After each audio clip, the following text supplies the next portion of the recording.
Are they doing graffiti or are they just fucking pissing on stuff around town? They're just squirting, like a cat.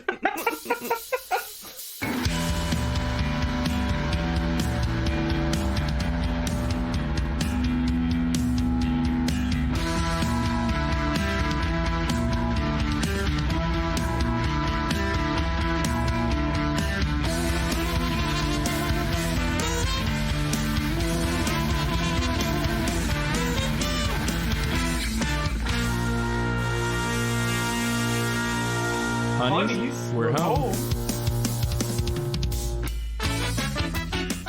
Hello, and welcome to episode 2 of Sinclairity, a dinosaur tale. My name is We're Gonna Need Another Timmy, along with my host. I'm Ben Handupme. Ben Handupme, there we go. How's it going, Mr. Handupme? It's going good. Every time I'm about to say my name, I almost say hand me up or fist me up or fist up me or something unintentionally wildly inappropriate. That's okay, because that's what this podcast is all about. Oh, man. Inappropriate dinosaur sitcom excited, humor. I'm pretty excited about this episode right now. Are you?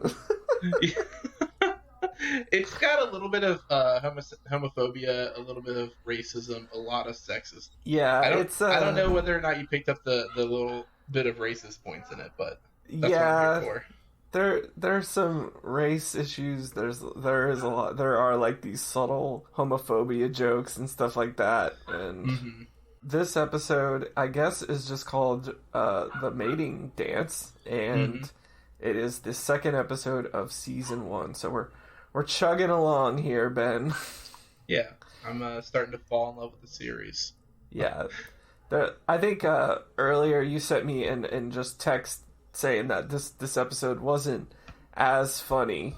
I mean, the first one wasn't very funny either, I guess, but yeah. I feel like this episode, there was like one moment where I actually like laughed out loud for the first time. So there's that. Like it had like it wasn't a super amazing joke, but I was into it. Yeah, like I'm an easy laugh though in general. Yeah, I there were a lot of points where I kind of giggled to myself because I just thought, oh, that's really clever, but nothing like I was like dying. But it really gets into the whole Flintstones type shit in this show too, with all the appliances being involved. Like the fridge is full of these animals that help put the right thing out for Fran, and the trash can has a little animal in it that eats the food. I know it's a living. But yeah, so I guess we can just get into this episode. Well, unless you have anything else, if you have any trivia or anything like that about this episode that you'd like to share. It won an Emmy for art direction. That's so crazy that this show won an Emmy. I watched this episode and was like, that was pretty painful, and then I explained the episode to my partner, and I think she was just mad at me even by the end of the explanation, for just being there and existing. Because it's just she was just like, this is still just exactly how people are. This is how men act. Because in the episode, it starts with they wake up in the middle of the night because the baby is up, and then Earl is just not going to do it. He's not doing anything around the house with the baby, and it upsets Fran, and he decides she should take a weekend away, and then he watches the kids, and essentially that doesn't work. He decides it's him, and has trouble resolving the issue. That's essentially the summary. Is he just doesn't know what's up and why she's upset. Yeah, he just doesn't. And then the baby comes in clutch at the end. He doesn't understand his wife and his family, who he hates so much. Who he hates. It's a new concept to have a wife and kids. It keeps saying that throughout. Was Earl the first one to have a wife and kids? As far as I know, nobody else has. I guess they go to school, so there must be other people with kids. Yeah. Unless school is literally, he does say in the first episode it's a place for them to not be around him or in the house. So maybe they just go to another room with just each other. So this is the reason why I kind of feel like this is almost like this would have been the first episode, as opposed to the first one, even though I guess it's more like the pilot, just because it opens with a shot, the outside shot of the house, which we'll get a lot in this series, and it just says 60 million years ago, 3 a.m. in the morning. So it's kind of like, it's kind of giving you like the time period that we were in. Finally. So yeah, we open and it's just the outside shot, and you hear the baby crying, and the light comes on in Fran and Earl's room, and she's like, "Oh, the baby needs food," and Earl's is like, "Why do we have to feed it?" She's like, "If you don't feed it, it will die." He's like, "How many other kids do we got?" She says 2, and he's like, he just starts snoring again. He's done.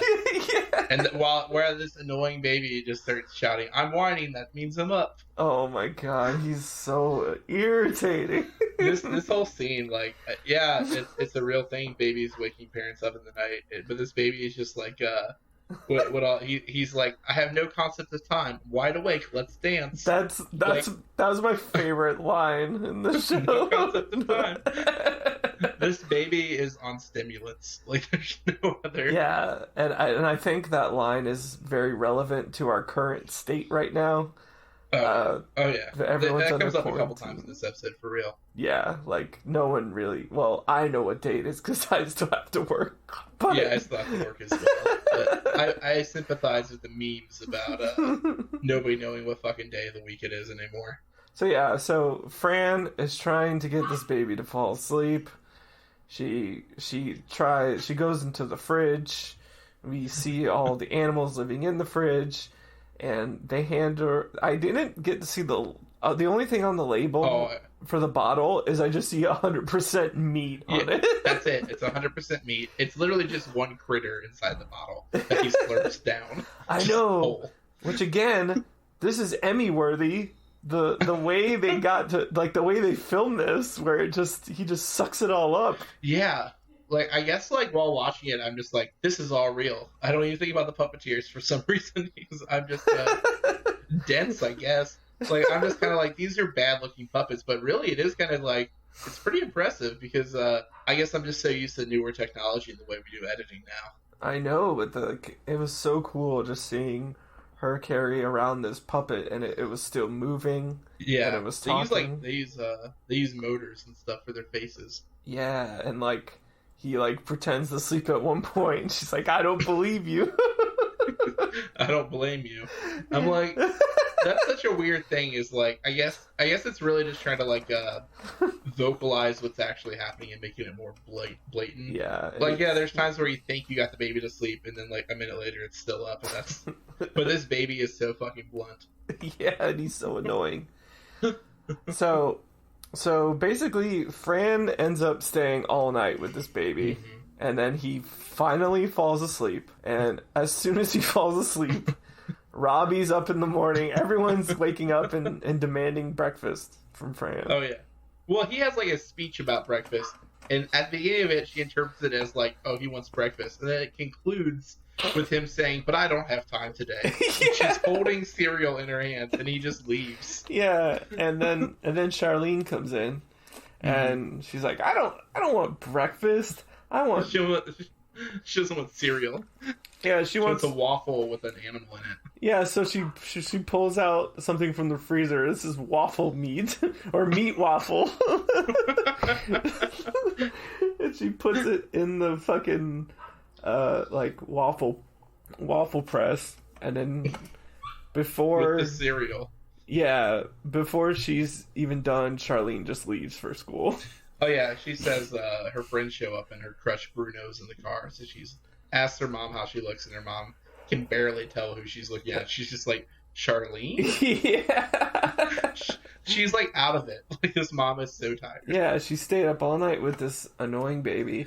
And it's probably not the first night. This has probably been going on since, last episode. This has been a week, I guess. Yeah, well, yeah, she mentions it, that she hasn't really slept since he was hatched. So, so then afterwards, she grabs the meat waffle and disposes it in the trash can, which is a living creature inside of the trash can. It's a living. And he's just like, He's just like, ooh, waffles. Why doesn't she appreciate that the trash can appreciates her? Yeah, it's all the living appliances are okay with her. Yeah, and then this is when she like looks outside the window and sees this caveman bringing food to his family, and then he like loves and appreciates his family and keeps reiterating it. I know, he's the only good sitcom dad is that caveman, the unnamed caveman. because then in walks fucking Earl, who says, and I quote, "Franny, I know your days are awful full with your bonbon lunches and girl chat at the produce counter.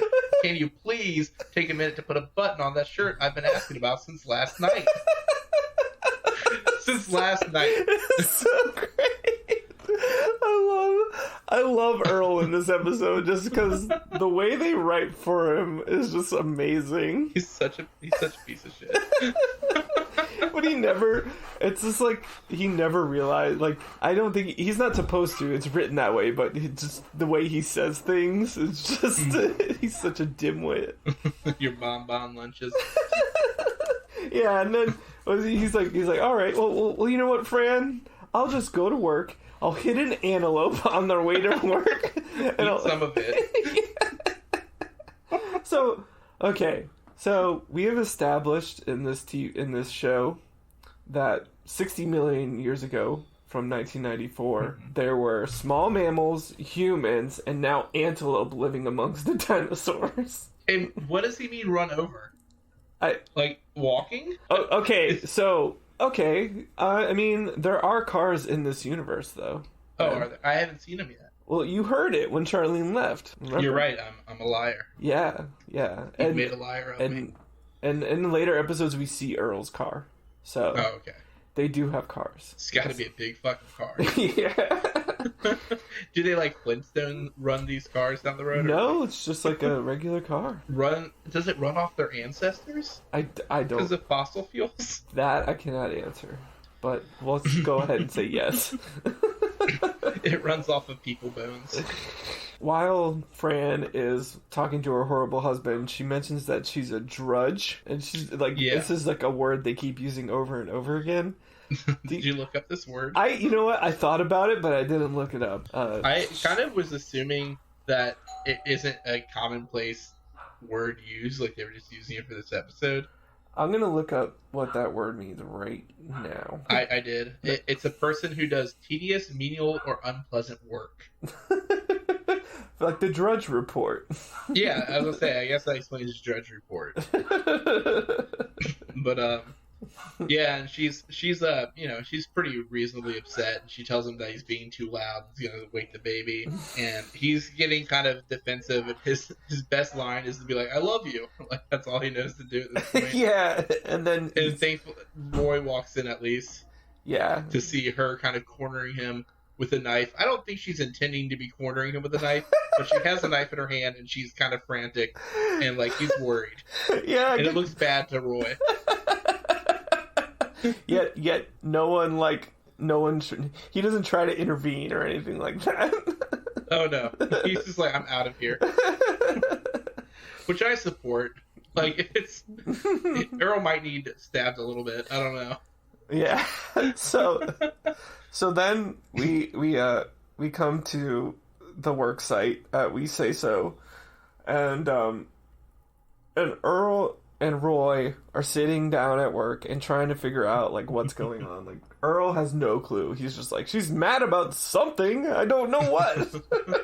Roy is kind of like, he's like, I don't see why you're even worried about it. It's not your problem apparently. But he's also like talking about how it's a new concept. He has a wife and kids. I still can't figure out when this concept began. Yeah, and he was just like, apparently they mentioned at some point that dinosaur civilization is about 1 million years old. But I have no idea. And then Roy's just like, there's no historical precedent for this. Which is like a great delivery for that moment, too. Yeah, and then Earl's just like, well, wait a minute. Our brains are the size of walnuts. Figure this out. Oh. I also want to say that regarding the concept of this being like the first generation with kids, That really does add more to the previous episode where the George Jefferson boss character told him that he needs less family, and everyone else is just like, why do you have a family? Because they must it must really be new, and they're just like, this is fucking wild. It has to. Why is this guy living at home with these people? Yeah, and but like Fran and Earl have been married for 20 years at this point. Yeah, that gets brought up. So they had like 6 child-free years. Oh, that was the thing too when he mentions their brain size, and then they do the thinking where they're thinking and space and time is going by. Yeah. Time is passing, and they finally come up with the concept that Fran needs a break for the kids. But then it goes right back into them thinking because they can't figure out who would watch the kids if Fran wasn't watching them. Yeah. Yeah, like so more time passes. Yeah, and they use like a car analogy, like if something's wrong with the car. Yeah. See, so they do have the concept of cars. Yeah, cars put on a bit of weight. That's what happened to my car too. and then Roy was just like, wait a minute, I got it. You can watch the kids. And Earl's just like, why would I want to do that? He only agrees because he says, seeing as it's in my own interest, I guess I'll watch my kids. My own self-interest. and this is another of the moments at the end of this. They're just like, wait, what day is it now? This is very relatable. So good. Yeah, I love it. I'm sad we didn't get to see Mr. Richfield again, but I guess it makes. Oh yeah. I guess it makes sense that he wouldn't be in the episode. So we go back to the home. Earl gets home from work, or actually, it's the weekend now. So we fast forward a couple of days. So I'm sure. Yeah, it skips the whole him giving this idea. I assume there's probably a script in which it goes over their exchange here. But it just skips to him taking care of the household and it not going well. Yeah, so we open with a scene and baby Sinclair is just hitting he's hitting Earl in the head. This is coining the introduction of the not the mama. Yep, he's just saying not the mama over and over again, and Earl's just like, you do that one more time and I'm gonna throw you across the room. And baby thinks about it. He thinks about it. And then he hits him, and then he gets thrown. Again. Yeah, then so he went from one catchphrase to the next catchphrase. Yeah. They're really getting ready to market this character as hard as they can. Yeah. Again! And then Charlene walks in, and she's like, hey, Dad, what's for dinner? And I love Earl's immediate reaction, just like, I don't like your attitude. She is so taken aback by that response. No. But then he's sitting there with his uncooked dinner, and the dinner tells him maybe you should turn the oven on next time. Yeah. I love how in this show we've already set the precedent that the prey animals, the ones that are going to get eaten, they really don't care. They do not care that they're going to die. It's just they're very aware that this is what happens. Yeah, like he's just like turn the oven on, and then he's giving more sage advice to the children. Oh yeah, when they're trying to figure out where their mom is, and they're like, she's at her mother's, and the animal's like, isn't that what they always tell the kids? Yeah, and then they're just like. And he's just like, I'm your father. It's like, oh, I'm your mother, father. He's like, I'm the mom for the weekend. And then Charlene is like, well, Mom, can I go see a movie tonight? He's like, not a chance. And she tells him, Dad said I could. And then he really stops. Like, this is the part I laughed at because he's just like, did he really? Yeah, he has no idea. But he's completely okay with Robbie's request to go out and mark some territory. Disgusting. Are they doing graffiti or are they just fucking pissing on stuff around? They're just squirting, like a cat. Oh no. That would win some puppetry Emmys. Oh my god. Yeah, there's not enough puppet bathroom scenes in this show. It's because the bottom of them have hands in them. Well, not these puppets. They're too big. Yeah. These are full-ass humans in these puppets. And then Earl makes a joke about someone playing with fire. Is that yeah, because the mother father gets stuck behind the table. Uh-huh. So the kids are just like, oh, he can't move, but we can, and they bounce. Yeah. And they're just like, those two are playing with fire, and then it cuts to the baby saying, no, I am! Literally surrounded by fire. So, baby's tail is in fire, and then it's on fire, but allegedly it's not actually on fire. Yeah, I mean, when he picks the baby up, originally the tail isn't on fire, but then he's walking around with the baby and it's on fire all of a sudden, so he has to dip him into the sink. This is where he starts telling the baby that this is, at least after today, this is never going to happen again. He's never going to have to deal with these kids. Yeah, and then Fran comes back from her mother's house. Yeah, to witness him saying that this is the only time he's going to take care of his family. Yeah, and then she's just like, I don't know what's wrong with my life. And Earl's just like, life? What life? Your life is me and the kids. Here's your life. This is the kids. This is me. If it's not the kids, then what's wrong? I know. He has like the spoon and something, and he like throws it. And yeah, he's holding the phone to indicate like one of it, and then Roy calls at the right moment for him to do the kind of double joke where he's like, "Hello, Roy, it's me." So he does the right thing, and he goes to the fucking bar with his friend. Yeah. To resolve his marital issues, he leaves the house and goes to the bar. He's like, I felt like it was in her best interest to go to the bar. It was all I could do to leave the house and come down to the bar. And Roy, and then like him and Roy are discussing it, and they're trying to figure out the problem. And this is the spot in the show where I think it was the first slight like gay joke. Was when Roy's just like, "Come on, you're at the bar. You're at the bar, Earl. Everyone loves you here, right, guys?" And you hear like all these voices like, "Yeah, we love you." And then the last voice you hear is just someone in like a kind of like an effeminate voice, it's just like, "We love you, big guy." Yeah, this is kind of the thing is Roy just doesn't. He's just like, I've known you 27 years. That's longer than Fran's known you. I've never had a problem with you. Like, he doesn't understand that there might be a different dynamic of relationship, and maybe being able to go out drinking and work next to a guy is different than like sharing a life with somebody and having responsibilities that you have to oversee. Yeah, it's just like, we're all good here. Yeah, it's a male-female problem. Yeah.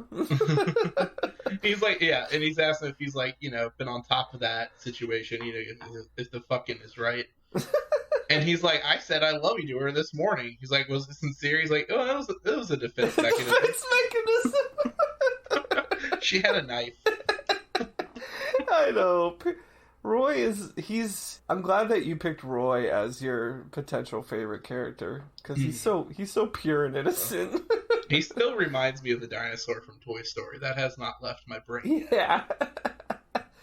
So after they kind of have the discussion, Roy's like, well, what about the mating dance? Do you do the mating dance? And Earl's just like, I've been married for 20 years. I don't have to do that anymore.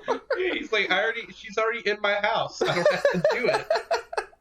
I like that Roy demonstrates the mating dance while talking about how he does it 3 times a week. Yeah. And this girl across the bar is like wooed by it. I and know. Her boyfriend has to like stop her. Cover She's her on eyes. a date. Yeah. But Roy is fucking pulling it down. He's good. He's good at what he does. He's good. It's a great mating dance. That's an Emmy award-winning art direction mating dance that he does in that scene. Like, imagine trying to dance in that suit. I can't even dance regular. Exactly. In general, all white people dance like their characters on The Sims. I know. I've been to plenty of weddings. So after the bar, Earl comes home. Him and Fran are sitting down to watch TV, and we get a wonderful CNN report on the news. Oh God! So do you get like? Do you remember what this is referencing? Yeah, this is the giant pandas from that they tried to repopulate in the San Diego Zoo in the early 90s. Yeah, and how they wouldn't breed. They couldn't get them to breed. Yeah. So, which I did some research here. It is currently going well. The giant panda population is doing way better. That's due to good. artificial insemination. Mm. So just a little positive note for everyone during these harsh times. So Mr. Handupme is just like, he's like, my father. They're at they're at the zoo at the zoo, and what they were, was it Ling and Ching? Yeah, and Ching Chang. Ching Chang. Yeah, and this is that's the racist thing I was mentioning, because these are giant pandas from China that they're referencing in this episode. Yeah, but it's with two cavemen. Yes. Emphasis on the men. They're both cavemen. Yeah, and that's why they're having trouble breeding. I hope they're still having fun. Because I've been there too, man. It doesn't work, but like, you know. Yeah, so they have two male cavemen, and they're trying to get them to breed, which is another gay joke in the show. I felt like that one, as a gay person, I felt it wasn't. I didn't feel mean-spirited about that. I thought it was cute. Yeah, I thought they just don't understand like humans at all. Yeah, like they like just put them in the cage together, and then as Fran decides that she's gonna go to bed, in the background you can hear is like, and now here's so and so with the weather, and it's just like, it's gonna get colder and colder and colder. Oh god, it's great. So Fran goes to bed, and then Earl stays up, and he catches an advertisement for Mel Luster. Jesus Christ. Mel, I didn't get it at first, and then I got it. I was like, oh, yeah, no. I was kind of like, at first I was focusing on the luster. I was like, oh, it's like lust, like he teaches how to do mating dances. I was like, oh, it's molester. That's not good. Yeah. Emmy award-winning episode. So Mel Lester claims that he can teach anyone the mating dance. So take the mating dance classes, and they're there all night. And when he's just like, and of course, we're located in the heart of the seedy part of town. Here's something I noticed about this commercial. Is he says he's been open since 72 million BC, which is 12 million years before this episode we're watching. Isn't that insane? So this guy has been doing this for 12 million years. That's 11 million years prior to dinosaurs being civilized. So he's really figured out his business model, and it's fucking rolling. I know, that's generations upon generations. Yeah, all within the seedy part of town. He does it at night because he says, "What else are you gonna do it anyway?" So Earl goes to Mel's, and Mel is like, looks disheveled, like he's been doing this all night, like his like bow tie's undone. And he gets Earl to do the dance. He's a little shaky, but when he starts practicing, he gets it down. Yeah, it takes him a minute to get loose. He says, he's not young anymore. He says this to a guy who's using a cane while dancing. And he lies to the guy and tells him that he's 28. But we all know he's 40 and he's never been to Europe. Yeah, he's never been to Europe, and he's never gonna go to Europe. So he might as well just learn how to dance. Sinclair. So after Earl successfully performs the dance, they consult Marilyn. The lust bot. Glad you got the name. Yeah, Marilyn, and she's like, oh, and she's just like, oh, I'm so in love with you, or something like that, and then she's like, $25. Yeah, he's like, thanks, but I'm married. $29.95. Hey now. So he pays Mel, and so he's getting ready to leave, and then and then they come in. It's like, hey, we brought Chang. We brought Chang Chang from the zoo to learn how to mating dance, so that he could fuck Ling Ling or whatever. Yeah, and reproduce. So we leave, and Earl goes home to his wife, and so this is a couple who's been together for 20 years, and they still sleep on the floor. Bunch of grown people. I'm in my room right now. Here's a little sidetrack. My bed is the mattress on the floor. I haven't lived here very long. I just moved to New Orleans from up in Ohio a little bit ago, and me and my partner have separate rooms. We often still like sleep in the same room, but I have this bedroom here, which she about an hour ago told me was a disaster. And it is clean. It's not like dirty. It's just that I have this bed on the floor. I have these totes full of books and movies and different things I don't have shelves for yet. And she's like, you can stack all of those totes in your closet behind your clothes that are hanging. And like, she's like, you need to get guitar racks to hang all your guitars that are laying on the floor on the wall. And I was like, how can I afford that? She's like, you're about to get a stimulus check. And I was just like, oh shit, I should get a new guitar. And that didn't send the discussion in a better place anyway. But like, I understand sleeping on the floor. Yeah, so they sleep on the floor in like a bed of ferns, like, and it's all misty. And he wakes up Fran, and Fran's like, Earl, what are you doing? And he's just be like, I've been out taking care of your problem.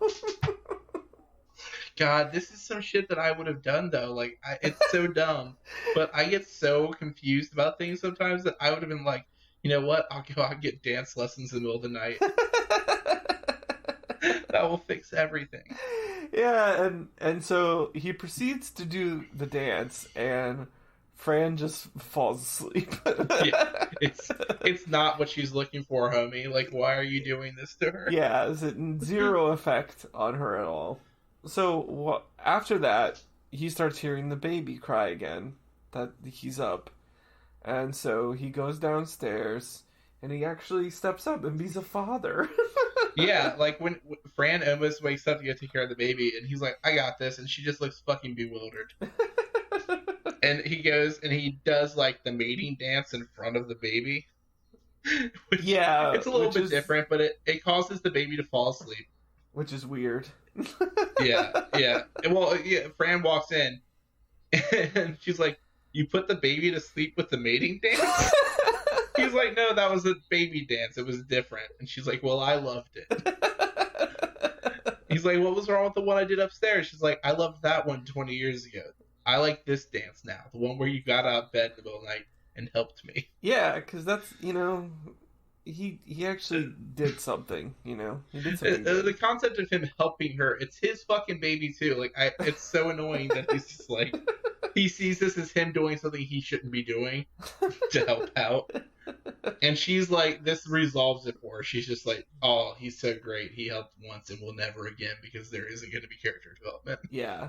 And then I guess Fran kind of hints at wanting to have sex with him, but then give him some tail. Then Earl's just like, I'd rather go to bed. He's like, I'm in the mood for 40 winks. Yeah, 40 winks. And she just says, you got it, big boy. Yeah. And then the baby gives like a clever little nod to the camera to indicate he did all this on his own to set this up. Yeah, he did it so his parents can fuck. Oh, bullshit. This baby doesn't care about anybody. I know. He does not want his dad to get his dick wet. This baby does not care about anything. But he acts like he's so proud that he got his parents to have sex with each other. Mm-hmm. So, yeah, that's Emmy Award winning. That's the Emmy Award winning episode that we watched today. That's the whole episode. So, like we did with the first episode, Ben, is Roy still your favorite character after episode 2? Roy's kind of dumb, but like I guess that's the thing. It's I guess none of the other characters became my favorite character during this episode. I like Fran, but I feel like she should hope for a bit more in her life than this she has her little bomb lunches and her girl chat at the produce counter, but like this guy is just he's so annoying. He won't get better, I assume. Yeah. But Robbie was annoying in this episode. Charlene was annoying in this episode. The baby is very annoying. So yeah, Roy definitely is the one who fucks. He fucks 3 times a week, as we've heard. Yeah, he does it. So when Roy says it, I got a feeling that they were insinuating like he just like jerks off. But I don't think that's correct. So you think if this was an episode about humans? Okay, let me paint the picture. Earl goes to a class where he learns how to jerk off. He goes home wakes up his wife. It says, "Hey, I resolved everything." Jerks off. Like, he isn't Louis C.K. Oh, God. But, yeah, and he jerks off in front of the baby. Alright, we need some editing on this episode, but it's just, I was like, I feel like with the show, like, sometimes they're trying to make, like, little metaphors or synonyms, and then it gets really lazy quickly. Yeah. It's no longer referencing multiple things at once. It's just the one thing that it is. It feels as lazy as having the ending be the baby acknowledging that he's the one who resolved the issue. Because I feel like that was just like some throwaway gag at the end that like didn't really fit the theme of the show. Yeah, they're trying to trick us into thinking that baby cares. That baby doesn't care. That baby is evil. So no concept of time. Yeah, no concept of time. So this episode was all right. It wasn't like super good, but I mean we're still in the first season, so it just makes me think about men. Yeah. How terrible they can be. Okay, so it's a thing though, like so he feels like he says that he's the breadwinner, so he shouldn't have to do anything at home. Yeah. But like I feel like, okay, so if I had the option of either being the person who does like all the cleaning or the person who goes to work, I would probably choose to go to work. So, like, I'm just bad at self-management at home. Like, I don't know, but like, I just feel like the whole thing, it's kind of a confusing concept because now everyone works for the most part, but there's still men who won't do shit at home even though they both have to work all day. Yeah. It's it's definitely a thing, and not much has changed in 16 years or whatever, whenever this show came out. Bruh, it's longer than 16 years. How old do you think we are? I don't know. It's been 26 years. 26 years. Jesus Christ. I was like, we're not Zoomers. Oh my God. No, but I'm 33 years old. It can be. I'm gonna be 30 this year. Jesus but Christ.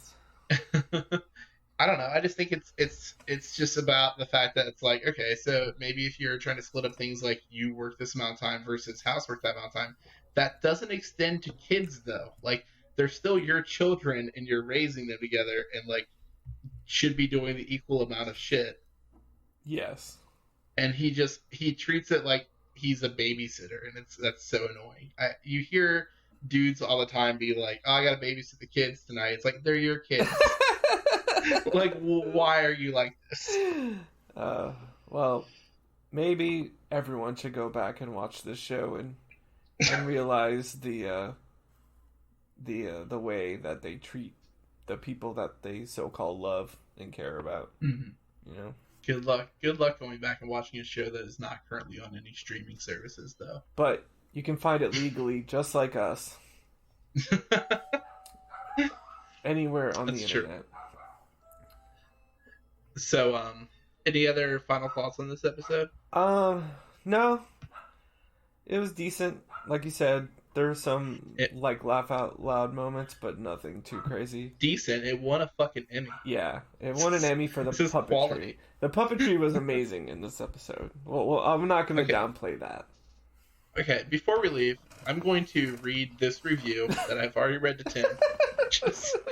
just before we sign off, or we can sign off first. Here, we could quickly we'll say our exiting line for this, and then I'll read this quick review. Okay, should we plug the Twitter and the Facebook?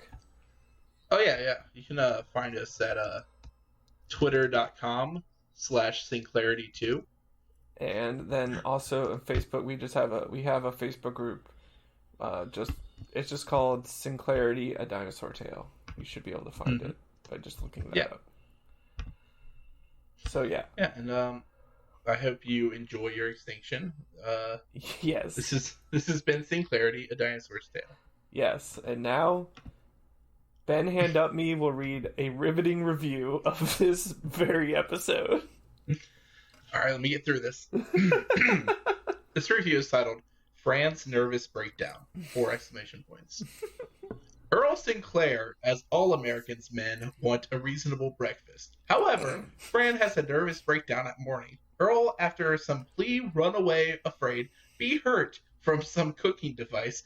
At work, he complains with his labor friend, who advised Earl to relearn the mating dance to overcome the house matter.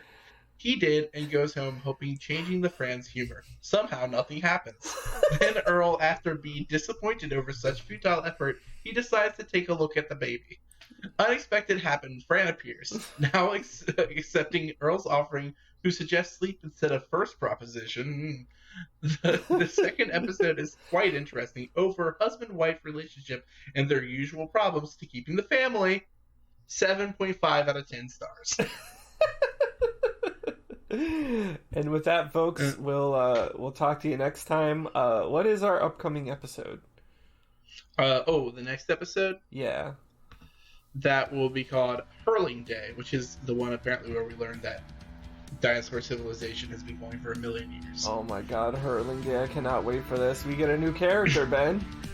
I haven't... Oh, man, I'm so excited. I haven't watched it yet. Oh, it's so great. Alright, well, we're gonna need another Timmy and Ben Handupme. That's the show. We'll talk to you soon. Alright, bye. Bye.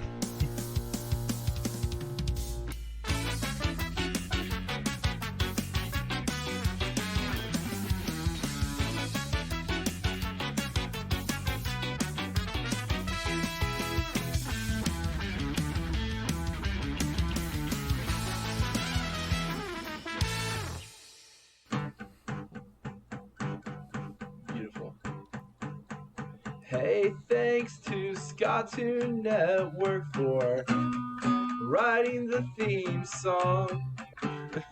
I fucked all that up. Hey, thanks to Amy Shenanigans for making a part of the logo. This is not going to be what goes there. And fuck you, Zach George, you piece of shit. Fuck you, Zach George, I think you are gay. Fuck you, Zach George, I'm glad you're my friend. Thank you for editing the podcast. Lakeland, Florida. Okay, so